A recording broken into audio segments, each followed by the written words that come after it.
Yo, Trip lang, trip. pakinggan nyo to. Bakit? Trip, Trip lang. trip lang. Halika na narang madali lang talaga. Pangako pagkatapos humihinga ka padali na pare magliliwanag na kung di ka sasabay maiiwanan ka. Ang isip ay wag na gawing pangdalawa dahil isa lang ito. Ang gusto lang naman ito ay maging masaya. Para di ka mabato ay iwasan mo ang pananatili sa isang lugar. Ibig ko sabihin ay wag ka papasakop sa takot, wag ka papasakop. Kapag nangate, di ka dito isipin mo hinibad sa lahat ng karanasan mo dito sa mundo. Bilang tao, gano'n pa rin hindi nagbago. Pinakamasaya yung di pinlano. Kasi pag Di mo pa alam, di makakatakot pero exciting naman. Exciting!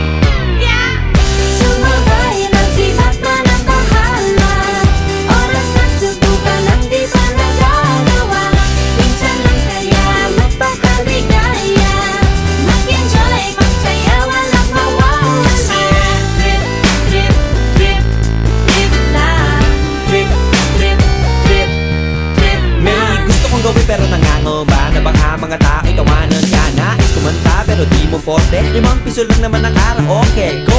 Basta sa bakanting lote. Joke! Galingan kahit konti. Kahit rip, bigay lahat sa ginagawa mo. Na sa ganun ay walang masabi ang ibang tao. Sa ginagalawa nating mundo ay maraming loko-loko. Hindi mo naman inaano ano ba talaga ang kailangan nyo. Siguro ang trip ko'y trip nyo rin. Hindi nyo lang agawang gawin. Kung ganyan na sakyan mo na lang, wag ka na mag-alala kung saan